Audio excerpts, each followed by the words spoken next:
Now, word problems, great example. Do you guys remember at the beginning of the year when Mrs. Hilton came in? Yeah. She did non-routine problem solving with you guys.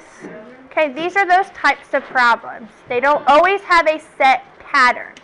So instead of doing a few in our notebooks and then giving you your assignment, I figured, hey, how about we just do the assignment, we do a few together, and then they finish the rest. Does that sound like a better plan? Cool. All right, so in each one of these problems, we need to have these three things. We need to identify the variable, tell me what it is specifically, create an equation to help you solve it, and then solve it, and have your answer with your correct units. So on this paper, the only thing that you should have is your answer to 1, 2, and 3. All your work should be done on a separate sheet of paper.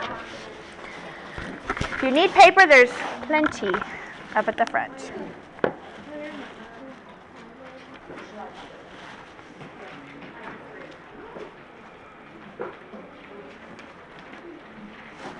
All right. I need a volunteer to read the first problem. Will. 331 students are in 6 buses and 7 students are in cars. How many students are in each bus? All right, so we've got students. We've got 331 of them. They went on a field trip. They used 6 buses, and then we had 7 kids travel in a car. We want to know how many students were in each bus. So what I'm going to do is I'm going to get out my non-routine problem solving little flipper book thing. Okay? And the first thing I need to do is understand my problem. Okay? So does my problem give me enough information? Yeah, I think it does. What question do I need to solve? How many students are on each bus? Okay, so I'm going to write that down. I want to know how many students on each bus. All right, so I'm writing that down on my paper here.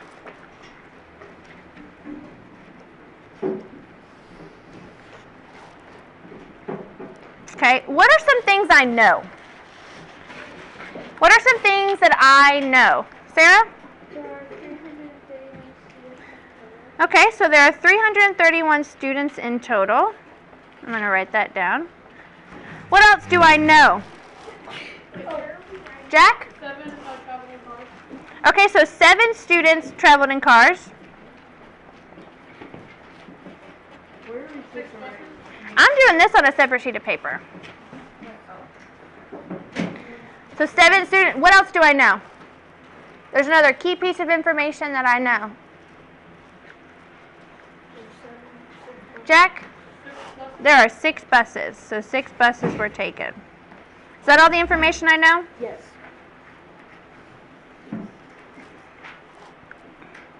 All right. So my solution is going to be what? If I want to know how many students are on each bus, am I going to have a number? Yeah, I'm going to have a number of students. So students will be my units. Okay. I think I understand the problem. Do you? Cool. So this is what I've got on my paper so far to help me understand it. I want to know how many students are on each bus. I know how many students there are in total. I know how many students traveled in cars. And I know that 6 buses were taken. So that probably means there's an equal amount of students on each bus. Would you agree? Yes. Okay. Well, we've got 6 buses. I don't know that could work. So, we've got to have a variable, right? Because we have something we don't know yet. And we know that variables are just symbols for values that we don't know the answer to yet. So, what don't we know? What don't we know? Sam? Okay. How many students rode on each bus? So let's create a variable for that. What variable do you want to use? S. S. Okay? You can use S. S for what? Student. Students. So S is students on each bus. have I just defined my variable, identified my variable? Yes. Yes, okay, so I need to put that on my answer sheet here. So we're going to say that S is equal to the students on each bus. Sweet. We've already answered one of the... you can write it on your work paper, or you can just write it on there. It doesn't matter. I like to have everything like kind of together. Okay, so now we've got to create some kind of equation, right? So we've got to create ourselves a little plan.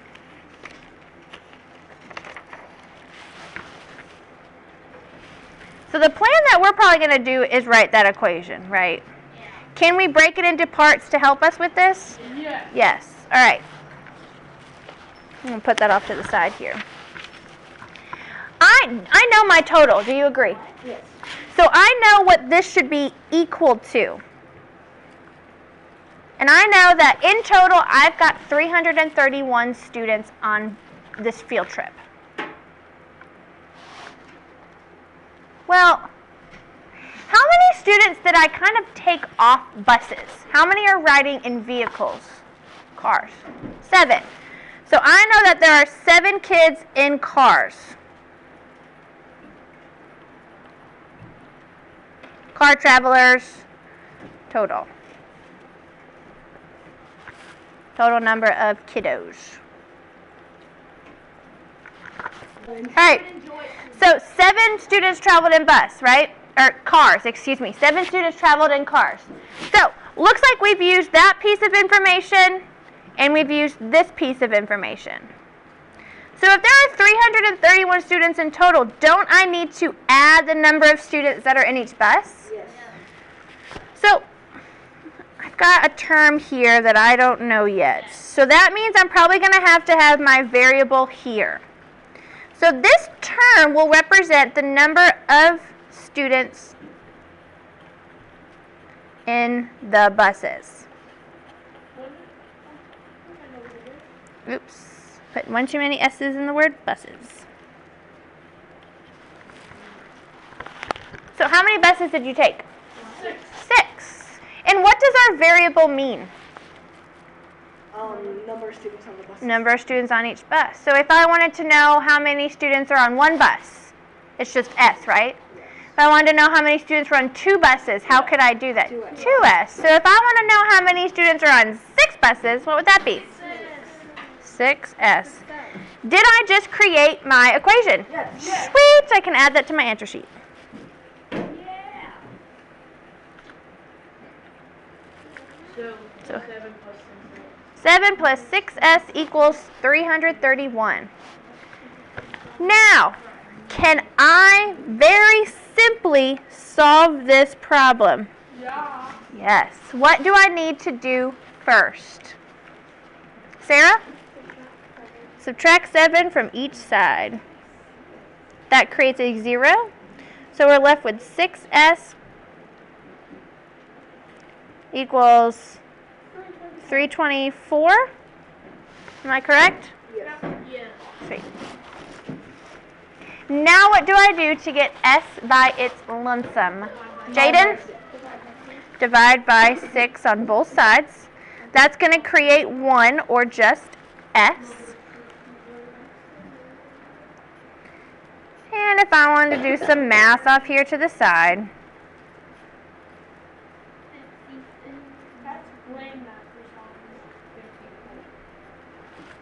So how many students are on each bus? 54. So when I write my answer, I need to have the correct unit. So I will say 54 students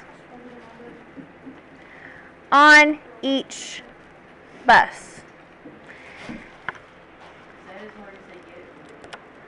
All right. Makes sense? Now all of these will be either 2 or 3. They're not going to be super lots of steps to solve. No, I'm just showing you like how you solve this problem. But on your work, you do need to kind of show this piece of it. And your answers will go on here 1, 2, and 3. So all of these done do by tomorrow? Yes. Okay, let's do another one together. Let's do, Let's do 3 and 4. no. Let's do number 10. Oh, no, let's do number 8. Let's do number 8. Let's do number 8. All right, I need a volunteer to read number 8. Will? Minnie spent half of her week allowance playing mini golf to earn money. Her parents let her wash the car for $4. Where is her weekly allowance if she ended with 12? Okay, so we have somebody that spent half of her weekly allowance playing mini golf. She wanted to earn more money, so her parents let her wash the car. I want to know what her weekly allowance is if she ended up with $12 left. All right. Woo. So let's start to understand what we've got. Let's pull out information that we know. What do we know? Landon?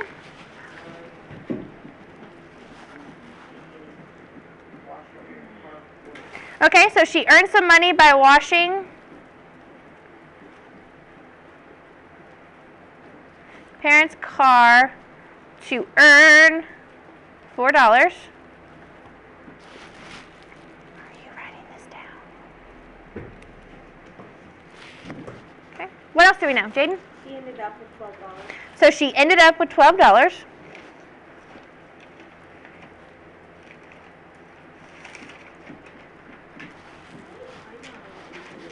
Clement? So she spent half of her allowance playing mini golf.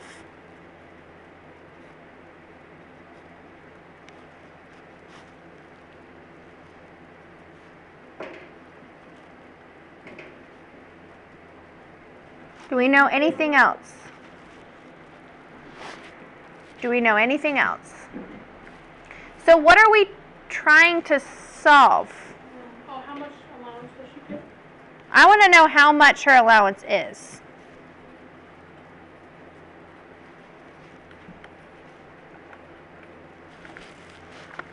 I guess I don't need a question mark. It's more of a statement. So if I create a variable, what is that variable going to mean? Sam? M. For money. Or just the money symbol. You could do A for allowance. Okay, but money, specifically what type of money? Allowance. So her weekly allowance.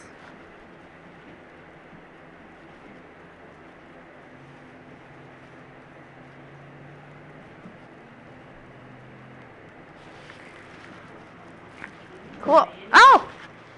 That's her name, Mandy. All right, so I have identified my variable, so I can go ahead and put that on my answer sheet.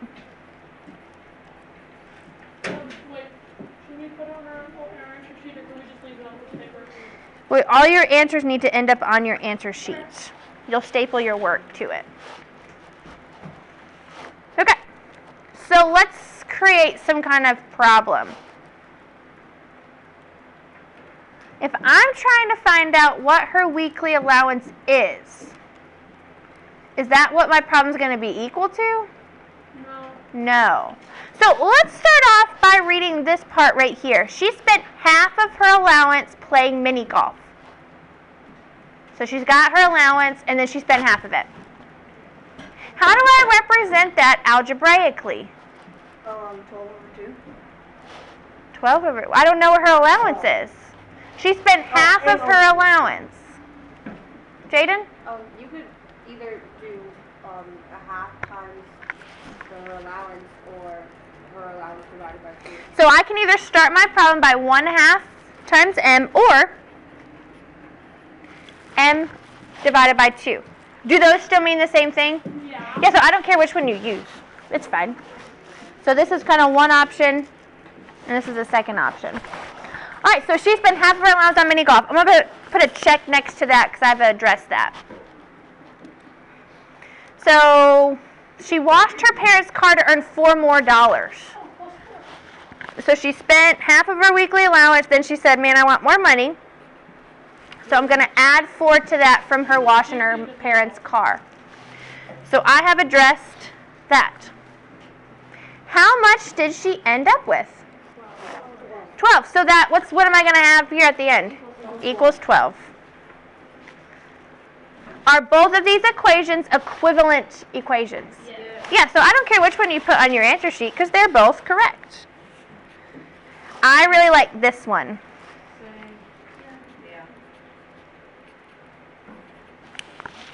So can I solve it now? Yep.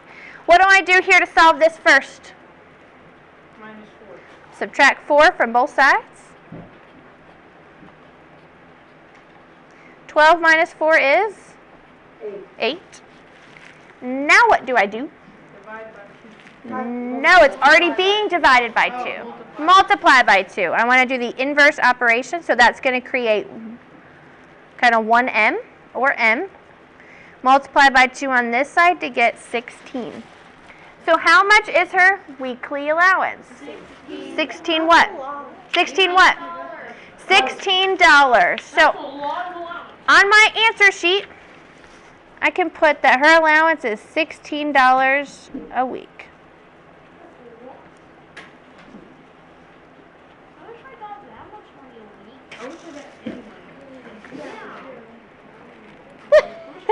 Imagine if you get an allowance. Oh my goodness. What? I never got an allowance when I was a kid. Let's take a look now at number 10. This is the last one I will do with you. That's the only one I couldn't Number 10. We're kind of just skipping around. I'm numbering. All right, how old am I if 400 reduced by 2 times my age is 244?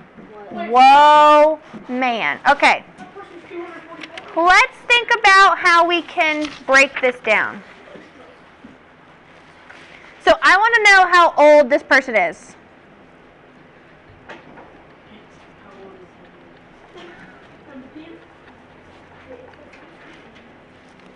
So I'm trying to figure out, that's what I'm trying to find. So can I have a variable with that since that's what I'm trying to find? Yes. What variable you want to use? A for age. Okay. Okay, so on my answer sheet, I can put A equals how old the person is. See how I'm being very specific in what my variable is, and I'm not just saying age? That could be age of anything. Age of the person. All right, so tell me some stuff we know. Oh, it's Jack? 4. Never mind. He's 240. 2 times my age is 240. He is an age. Okay. How old am I if 400 reduced by 2 times my age is 244? Is it kind of hard to pull out information without just creating an equation? Yes. Yeah. Kind of. Okay, so let's start with A. I know that A is going to be in there. And I know that this problem is going to be equal to what? 400. No. 244. 244. I'm going to equal because how old am I if 400 reduced by 2 times my age is 244? So I know somewhere this is going to be equal to 244. A. So 400 reduced by 2 times my age. So I have 400 and I'm reducing it by twice the amount of this person's age. What is that going to look like, Milan? 400 minus 2a. Does this say 400 reduced by 2 times the amount of the person's age is 244? Yes. Look at that, I have my equation. Can I now solve this? What do I do first? Not 400 from each side. No, add. Subtract 400 from each side. Because I want this to be 0. So I'm left with negative 2a equals, what is 244 minus 400? Negative 166. Jack, how did you do that? What's my noggin? Calculator. So now, what do I do? Divide by. Divide by 2. Divide by negative 2. Wait a second, this is not equal to negative 166. I was like, wait a second, that's not. I thought it was. 156. Oh. Negative 156. Okay, so negative 2 divided by negative 2 is left me with A. And negative 156 divided by negative 2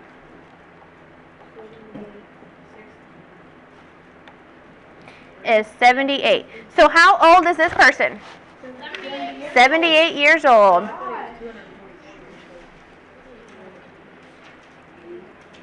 What's that mean? No one's 200. Now the majority of these questions are like the first two that I did with you. Numbers 3 and 4, it's not that they're difficult. You just have to think about how you can add consecutive numbers and how you can add consecutive even numbers. So, those ones are extra credit. So you have 1, 2, 3, 4, 5, 6, 7, 8, 9 questions to do on your own. And then the extra credit if you want. And you have 5, 10, 15, 22 minutes to work in class. 22 minutes to work in class. Whatever's not finished in class, you got to take home for homework.